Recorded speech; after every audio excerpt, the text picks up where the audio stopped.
also to just interrogate our panelists this morning to know, we know that he was selected to be the chair of CRC. Were there any lapses as far as in SRC? Yes. Were there any lapses as far as that, of course, selection is concerned? No intel. So what does this also portend for him being appointed as the chair of SRC? Right. Maybe we can just begin from here with you, Boni Khalwale, as far as this revelation is concerned. Yeah. Do you think there were any lapses? 1 week you've been selected to be, the chair, waiting in Parliament.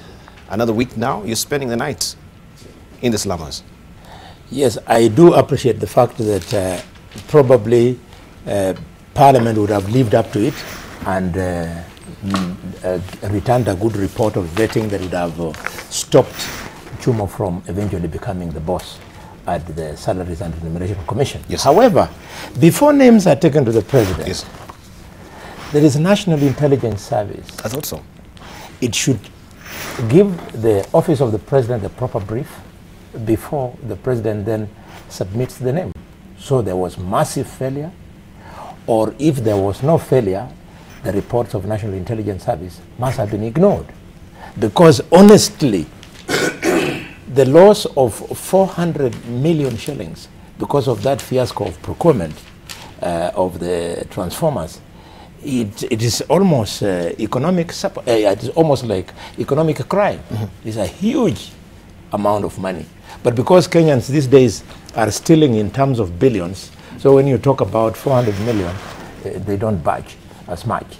So yes, NIS failed, or if they did not fail, the report they must have submitted was ignored, which was not. Mm-hmm. Yeah. Otina Molan, of course, we know Ben Chumo has been implicated with these polls that we know, the concrete polls, as opposed to the tree polls that have been on the road. The replacement of it.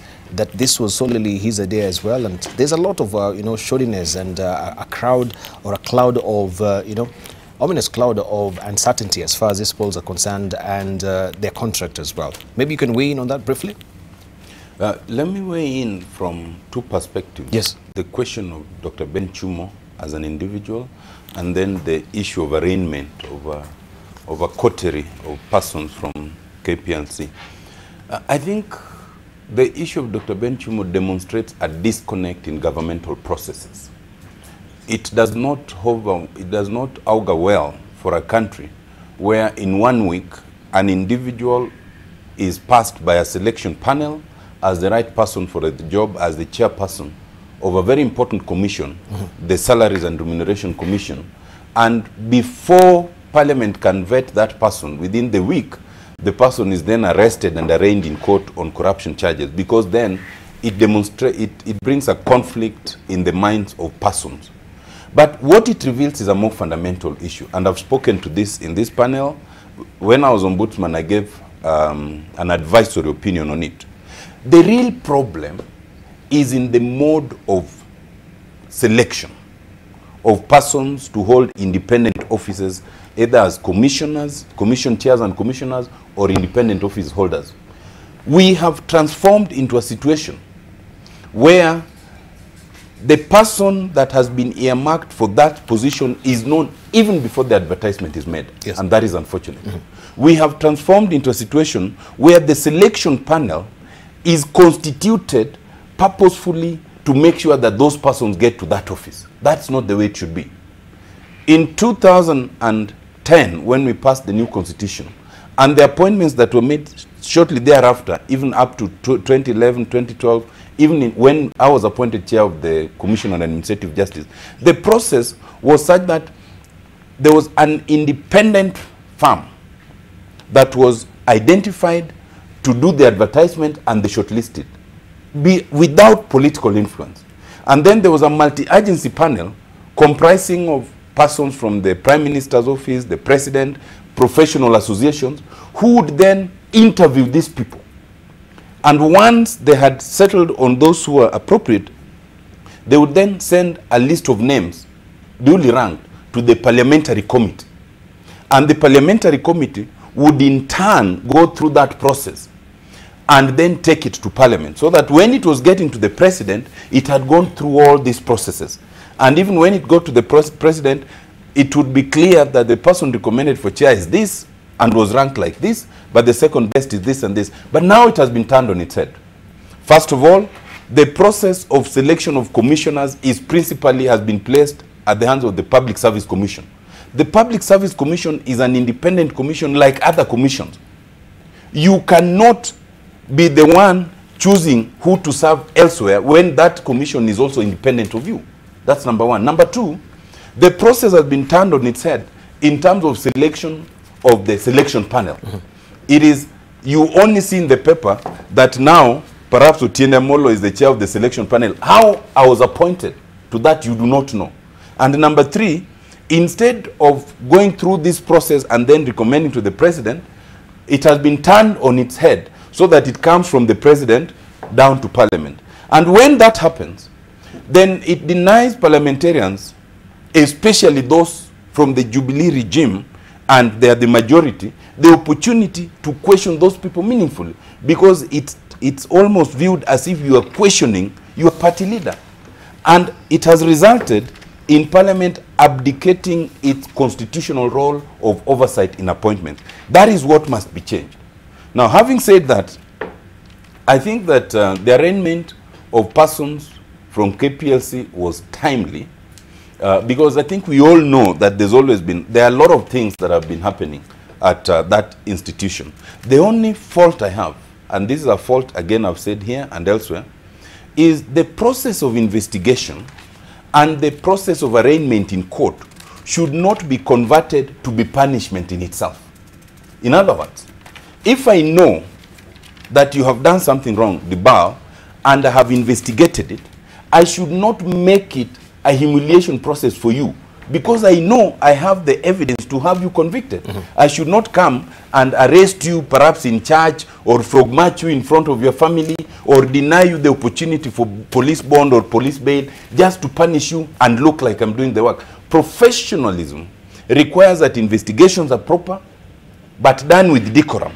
Professionalism requires that their process of arraignment in court should observe all the rights of the accused person, because you are confident that finally this person will then be punished. But what has happened lately is that we are turning the process of arraignment to be the punishment in itself. I think that's unfortunate, because at the end of the day, everybody is still innocent until proved guilty. I support the idea of arraigning people, even if it means arraigning thousands and hundreds of people in court, if it will help us reduce corruption. But we need still to observe what is required of us in the law. So you do not fight impunity through impunity. So we're making so much drama out of the arraignment in courts, the arrestings as well. Absolutely. The drama we should have is focusing and making sure that those who are conducting these investigations do a thorough job. Yes. Because prosecution at the end of the day is a science. It's not just the drama of having arrested Isaac Mwaura or Otiende Molo and making you sit maybe on a hard surface or some difficult vehicle and move from Mombasa to Nairobi and back to Turkana. That is not how to fight it. How to fight it is to make sure that the person investigating is thorough, is not compromised, and when you come to court, you come with solid evidence, not evidence that then the court cannot convict, and then we start blaming the court. Right. That is my view. Right, but we've been seeing also this, top echelons within Kenya Power, substantively, and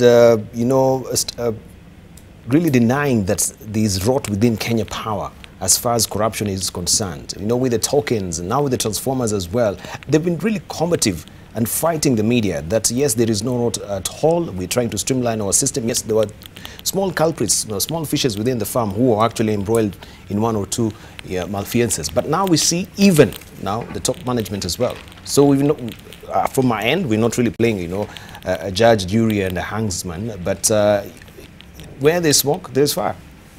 Let me start from where Dr. Otiende ended. These people are innocent until they are proved guilty. That must be the first starting point. So this is the beginning of the process. And we are waiting also to see what's going to come out of it. Personally, and I've said this before, I commend very much what is now happening. DPP, Haji, DCI, Kinoti, and what's happening generally. Let me not talk about TACC. I've got my own views about it. But what is happening currently, that we are getting the top management of a company like KPLC being arrested, not the small fishes out there, the people who may not even know what's going on. For me, this is the turning point. I want to believe that there is going to be a follow-through, because if there is, and if some people are convicted of economic crimes in this country, the sentence must be very, very harsh.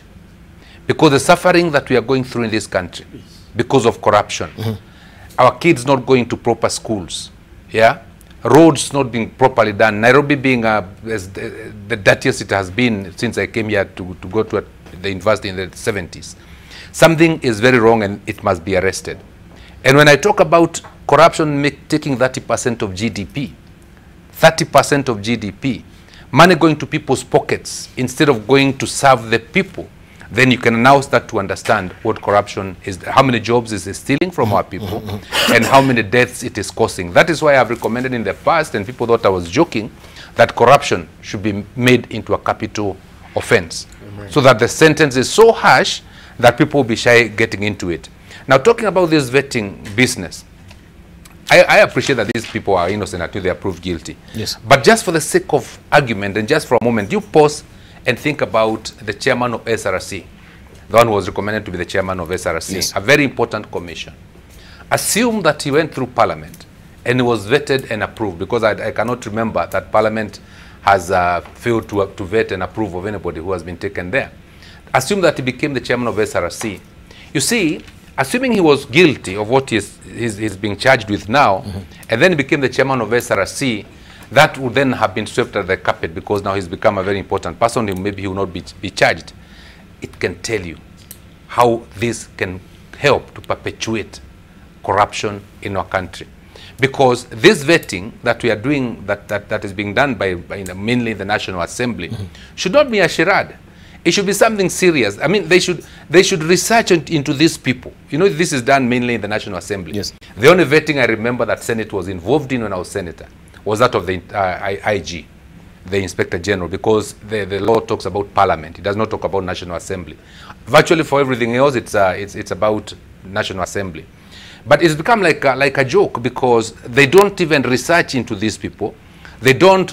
The committees are so powerful of Parliament that they can ask for intelligence reports on these people, so that they're able to ask them, have you been involved in this? You used to be in this position before. There were so many complaints by Kenyans all the time. Yes. Tokens and transformers and everything. How involved were you in these things?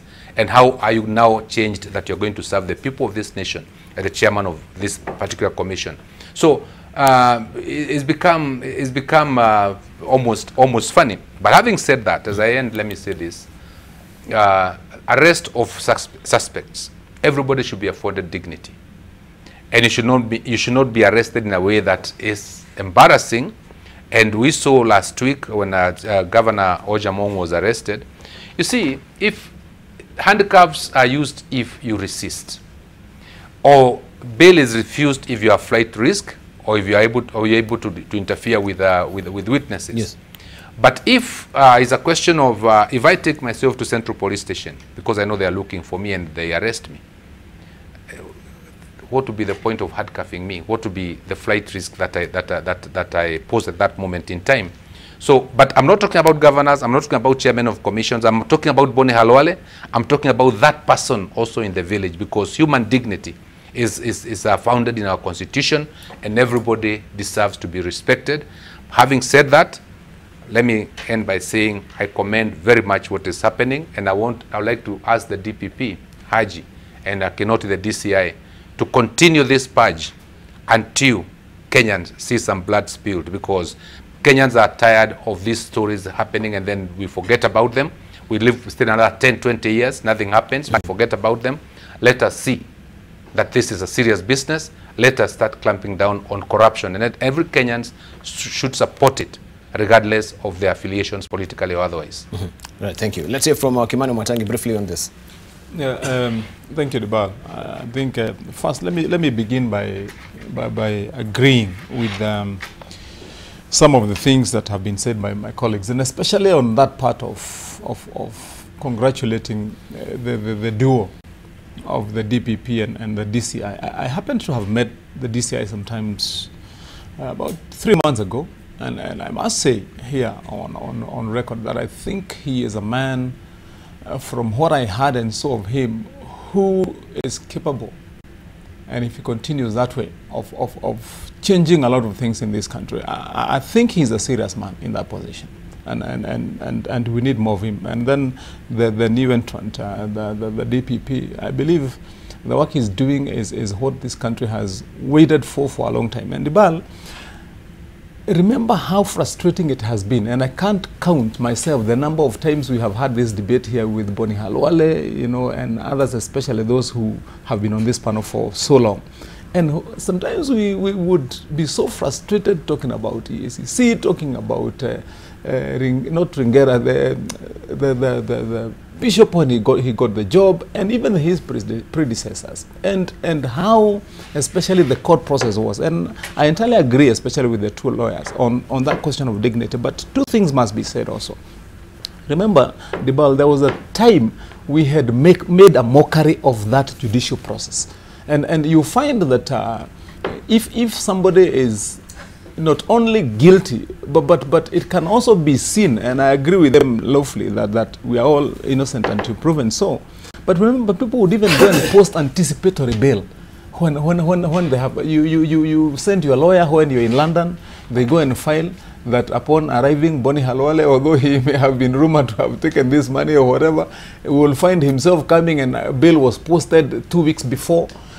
So some of those, we got to a point of almost abusing the process. I'm not saying it should be an excuse for us not being lawful right now, but that balance must be there. But also, I think it is also important for us to acknowledge and ask ourselves, do our systems and our laws as put in place now work? Because the only saving grace we're going to have for this purge and fight to succeed is if it is sustained.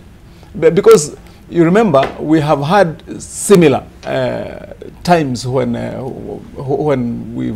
people have been arrested, there's been a lot of drama, but after a short while it dies. And so the only way we can ensure that this is sustained, if it is also refined within the systems and the laws that we have.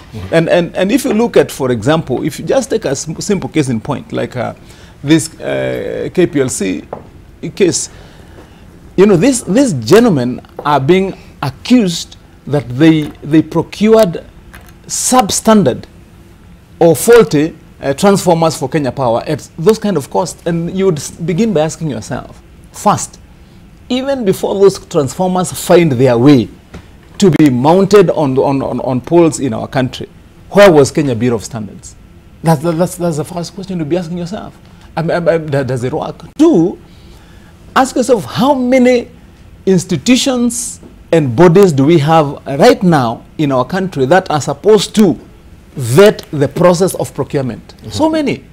And you'll be asking yourself, what is the role of all those procurement bodies? We have the PPOA, we have got all manner of bodies. And if you screen the process of procurement in this country, Dibal, it boils only to one thing.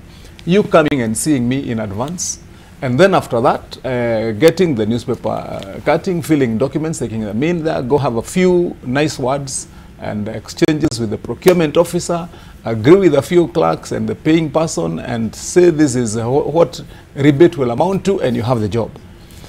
But and you'd ask yourself then, why did we have to have all these laws passed? Why did we have to have all these bodies created and those people earn a salary? If you look at the final product of a tender document, you'd be asking, where is the signature of the person in charge of PPOA? Where is the signature of this other person who is by law supposed to be an intercessor within the process of procurement? And so that's what I'm saying. That unless we refine this also, and relook at how do we continue, or how do we undertake tendering and procurement processes after this? Then we are going to fight a seasonal war right now, because with all the vigor that those that are in office, those two offices have right now, I mean, they cannot be expected for the next 10, 20, 30 years and eternally to be the ones employing that gusto to fight individually the corruption if the law does not equally complement what they are doing. And so I believe that what we need to relook at right now, if we are going to succeed in this, is ensure that we have responsibility within those who have been mandated by law to make sure that the tendering process is clean and pure and proper. It is not that we do not have that in place, Debal. We have enough of it. Right. If it was followed, we would not be where we are. Thank you. Let's hear from Isaac Maura, then of course we move on to other issues as well this morning. Isaac, good morning. Yeah, thank you, Debal. I think things are very clear. You talk about malfeasance, but the truth of the matter is that Kenyans are reeling from the poor management of Kenya Power. I personally received a bill this month that is obviously inflated. And when this is happening, somebody is taking this money. Somebody is eating this money. So this is after the hue and cry, of course, about the bills and the taxes. Exactly. And you know, now that we are talking about transformers, we need to go deeper. In fact, I'm very happy because the prosecutor, and they are realizing that there's a lot of rot within the Kenya Power, which is what everybody has been talking about. I mean, Apollo Mboya went to court on the same issue. You get estimates, and Kenyans are reeling from this. I mean, in fact, I remember, you know, speaking to somebody who said, we'd rather just switch to solar now, because we can't be working for some individuals. This is something that also has happened in Nigeria, where it's, you know, it's huge cartel, people living, largely out of other people's sweat. And that means that Ben Chumo has risen from even being an HR, so he qualifies to be in SRC professionally. But certainly his conduct is wanting, and I think I would ask the president to withdraw his nomination from being the SRC chairman until he has proved he has been cleared, because we have no confidence in an individual who is already accused of corruption. How is it that then will he be able to superintend over issues to do with salaries? And I think I also disagree with Charles Keter about the fact that he complains about how people are arrested. If you are guilty, so be it. I mean, it doesn't mean that this country we don't have individuals who can run parastatals. I think it's totally unacceptable that we would even be here talking about how people are arrested. How are Kenyans arrested on a daily basis? For me, this is a peripheral issue. They should even be, the drama should continue, because people have mastered how to, hoodwink the public. But at the same time, we don't want to have people who have, deprived us of dignity as Kenyans, being shown dignity or whatsoever. Well, of course, there's a challenge of prosecution and the whole, process of being taken through the courts, so that we all know that after 2 years is when we may have the verdict. That is where I think I would call upon the Chief Justice to come and intervene. We need to see how we can expedite such cases. If, of course, it's cogent evidence that somebody has been involved himself in corruption, and of course, public money has been stolen under Article 227 of the Constitution, under Section 30 of the Public Procurement and Disposal of Assets Act, Section 31, 2, and 3. It's very clear. I mean, let us not try to beat around the bush. And I think I want to reiterate again, let Ben Chumo's nomination to be the chair of SRC be withdrawn. And also I want to comment and say this, Jabal, that these independent commissions they are not living up to the expectations. They now look like some departmental,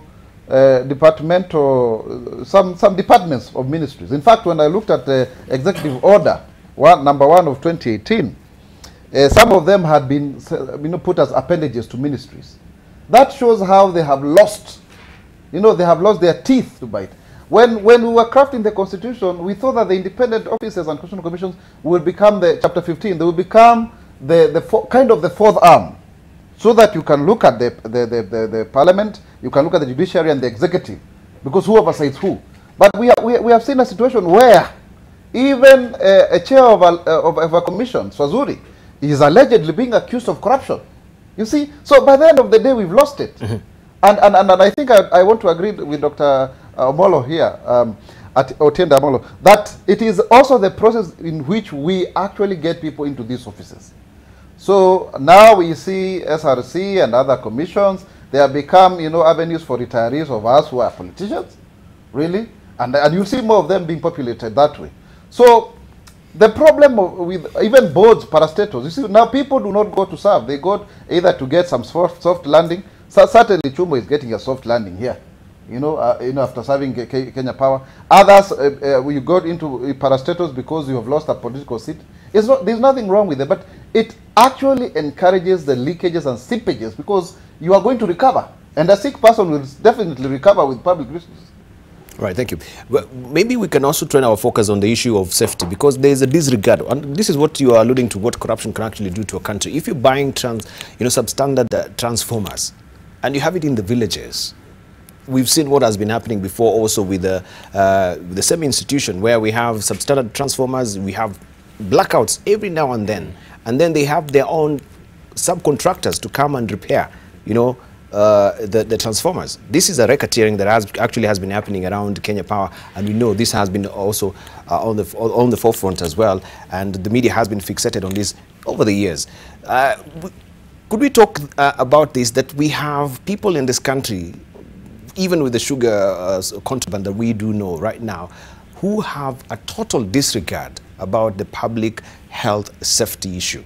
Because for me, I think that is a key element as well. Why do we have substandard transformers, you know, a lot of them? And then we're talking about the last mile, you know, project where we have electricity to every village, you know, and hamlet in this country.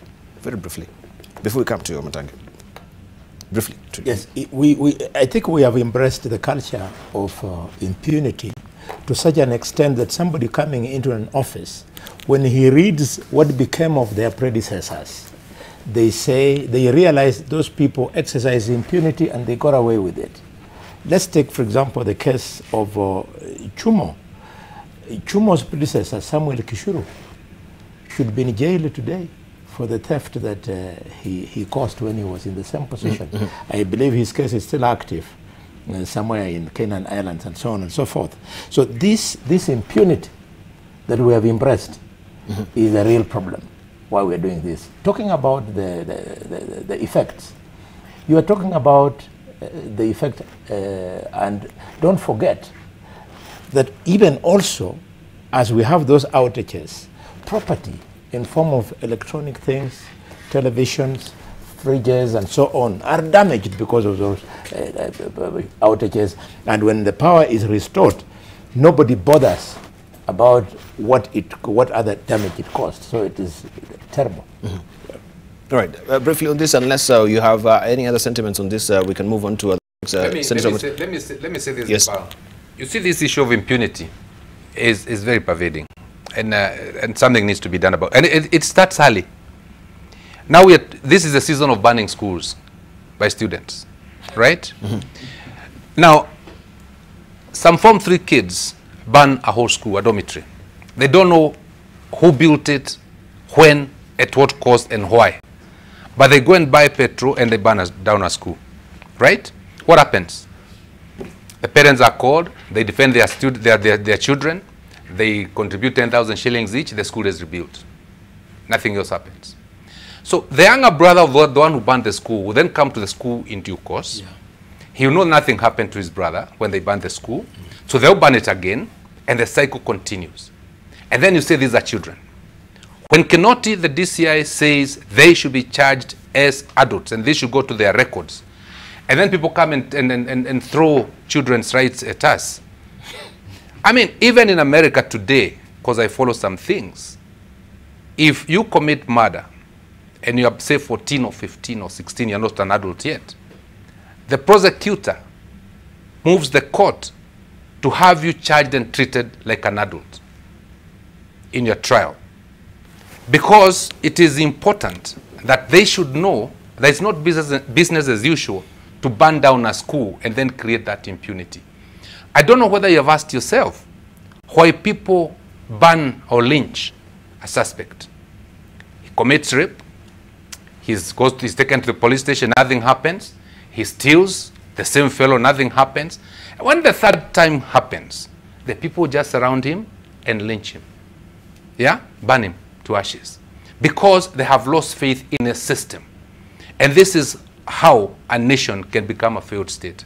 So in my honest opinion, we should not take this thing about burning down schools is a culture that is seen at bigger levels, because a junior staff sees the managing director stealing, nothing happens.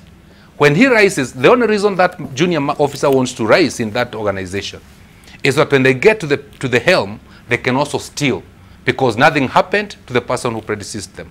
So I think this culture of impunity is something that we must end, and everybody must take an interest. The judiciary is very, very, very important in this. Senator Matangi talked about anticipatory bail. If I know they are looking for me because they suspect I have stolen, why would a court grant me bail not to be arrested? Isn't that interfering with the work of the DCI and the DPP? Why should I get anticipatory bail? Because I think, and I only know one country, and that's India, where it is where they have put anticipatory bail in their laws, and then it is very stringent. But here, you just walk to court and say, I fear they will arrest me. Then you get bail. That is interference. My view is that anticipatory bail was meant to curb, for instance, human rights abuses that we had in the 90s. When people were arrested, they disappeared, nobody knew where they went. If I knew, and I remember clearly, and I can tell you this without fear of contradiction, I don't know whether Otiende remembers this. I remember the first person to apply for anticipatory bail in this country was our very senior colleague, John Haminwa. And I want to believe it had something to do with human rights. It was not about theft of public funds. It had to do with human rights, that I fear I'm going to be arrested because I've taken this position. And then he rushed to court and he got anticipatory bail. He opened the floodgates for thieves and vagabonds to go to court and get what they call anticipatory bail. This is something that, in my honest and considered opinion, the Honorable the Chief Justice, Mr. David Maraga, should make clear. Even he makes the bail rules to be followed by all the officers and judges in court, that this should be taken as a guidelines. But what we are seeing now, in my view, we are just perpetuating corruption. I mean, we are just perpetuating corruption and impunity when you allow certain things to happen. Yes. I think what I want to say is, Could we hear from Matangi? We'll come to you. I think he was staring at the list. We'll hear from it. Isaac said. Yes, please. Yeah. Okay, Matangi. Yes, I mean, briefly, whatever you wanted to respond, can they do it? I am waiting for you to finish. I mean, it's okay. I mean, I just wanted to know if it was so hot, and then I let you fire. But fine, you know. It is never that hot. You know, Dival, I just wanted to say two things on especially that question you asked, because you've posed a very important question this morning on really, where are we going as a country when we allow, for example, those fake transformers to be installed, to go and get installed around the country? And I want to remind you one thing, and remind Kenyans something. Remember, just a few blocks away from this building, when Nakumat burned down here, and Kenyans died in there.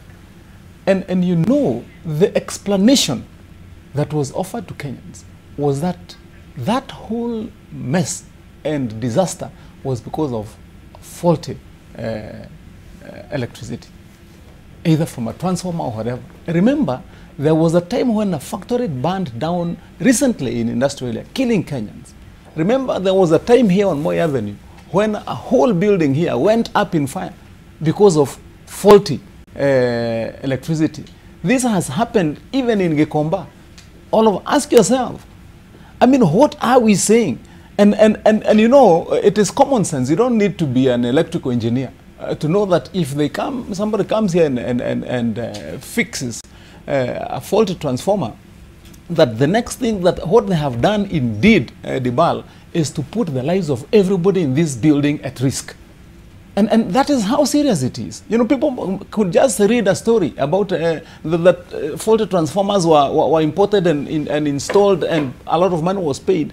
But the second and third level consequence of that action means that you have put, actually it is equal to murder of Kenyans. And that's why we have to ask ourselves, Dibal, do we want to continue down this line to become a country of shortcuts into fakes and accepting such a culture? I don't know whether you have seen in the social media, there was a small clip that was circulating of a woman who went to one of the supermarkets and bought a can of Blue Band. And she's showing there in that clip how she puts that Blue Band into hot water, try and melt it, and it turns into a whole long construction of plastic. I mean, Dibal, do you know now, if you go yourself and your team, go to Kariobangi South now and go into those go-downs there, you are going to find factories upon factories of fakes. Right now, if you went into one of them, and I have been there, and I want to tell Kenyans this morning, some of these things that you see us consuming, for example, like tomato sauce, you go into those places and you see how it is made, you would never taste that product in your life. And it is made right under our noses. That's a terrible thing. Do you know, Dibal, that if you drove down Mombasa Road now, all the way down to probably up to Makindu, you know, there are operational stations and factories of adulterating fuel that you cannot go into. You go into a petrol station and the factories that do this are right behind them. Thank you. And so one would be asking themselves, is this really the way we want to go? And we have made it, we have upheld it by accepting that you find myself today, I'm here as an ordinary Kenyan. The next thing, I'm running one of those enterprises, and after a month or so, I'm a billionaire, and I'm let go. And that's why it becomes lucrative and attractive. Fair enough. Thank you, thank you. Let's hear from Motiende. Yeah, just three things. First of all, I'm happy to hear part of what Senator Mwaura has spoken about. But my friend Mwaura should be the last person to attack any provisions in the Constitution, because he's a man who's benefited from the affirmative action provisions in the Constitution and has been able now to be in Parliament twice. I want to persuade my friend Mwaura that, like other Kenyans need to be persuaded, the Constitution should be our ally in the fight against corruption.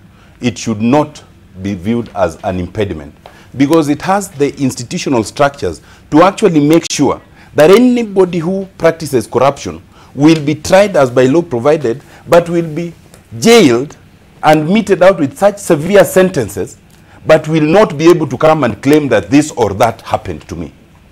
But I agree completely with him that the constitutional commissions, the design of the Constitution is that these commissions, we reduced the presidential powers, which were imperial, and gave some of these powers to specific commissions, and they are supposed to exercise it not on behalf of the president, but on behalf of Kenyans.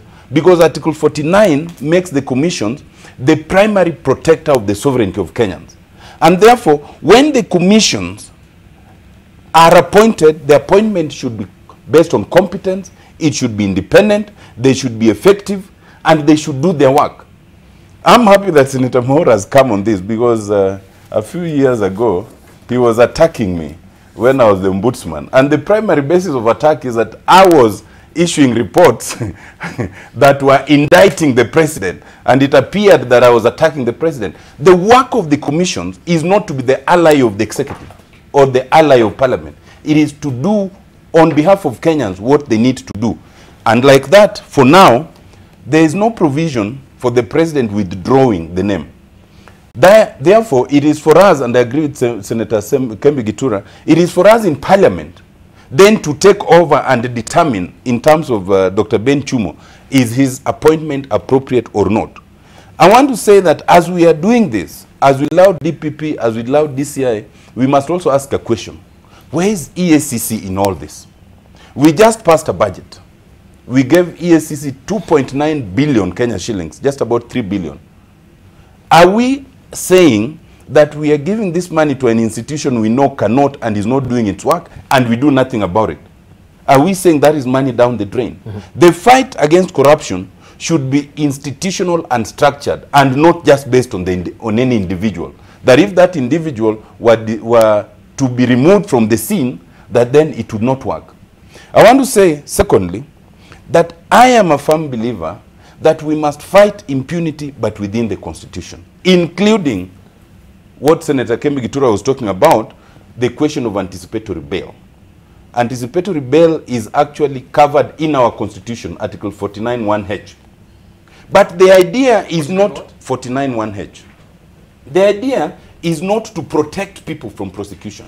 The idea in anticipatory bail is that if Senator Boni Halwali comes and tells the judge, look, I have reason to believe that they are looking for me, but I do not as yet know, but I'm willing to comply with any investigation, except there is no need to arrest me and put me for 3 days before arraignment, as they've been doing. There should be nothing wrong with that, because that order does not stop the DCI from the inquiry, from the investigation. All it stops them is from putting you in the cells as they're doing the investigation. But on the day they decide that you need to answer, that does not stop them. Let me say two things in respect of Kenya Power. One, I think the one area that needs to be looked at is the idea of the concrete poles. I think we all know, and I was aghast when I saw in many places, they were removing these wooden poles, which were very strong and very good, and then just replacing them with the concrete poles. And I suspect it was not because they needed, to do that. It is because one person had developed a factory for, manufacturing those concrete poles, and therefore needed money. And so they just removed all this, and the ones that were removed, you'll just find them lying there. That is wastage. And that is another area that should be looked at. But one fundamental issue that I think we should focus on, and Senator Isaac Mwaura mentioned it in passing, is the idea of solar power. Why are we in a country with so much solar power potential, but the law, the structure appears to defeat that? Why are we in a situation where anybody who wants to develop solar power generating equipment or plant is actually disabled by law, and only selectively given very limited ability to generate that power? It is because we have come to a situation where there are few people who have heavily invested in the national grid and the national grid and supply of power through Kenya Power and Lighting Company, and they benefit immensely, that they cannot imagine that there can be other alternatives that will light up this country. That is another area that we need to look at. All right. Let's hear from we'll come to you. Let's hear from Boni. We'll come to you. No, we'll come to you. I am very disturbed that our two very senior lawyers, Kembi and Amolo, have continued on this panel this morning to defend these criminals or suspects, that they should be treated in a decent manner.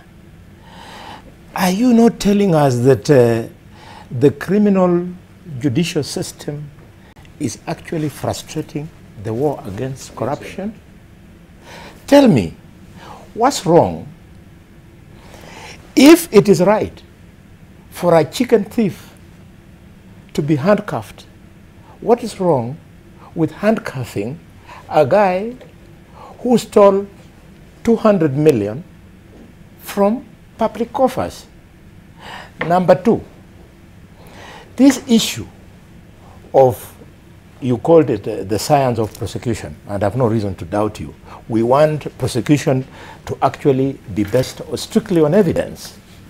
But if a guy is jailed for 5 years because he was found with a cow that he had stolen somewhere in Pokot, he goes in for 5 years because the cow has been seen. Why do you, the officers of the court, make it so difficult for a guy found with a house which he bought for 200 million that was stolen from Kenya Power and Lighting, for argument's sake? Why do you make it difficult for this rich man to go to jail?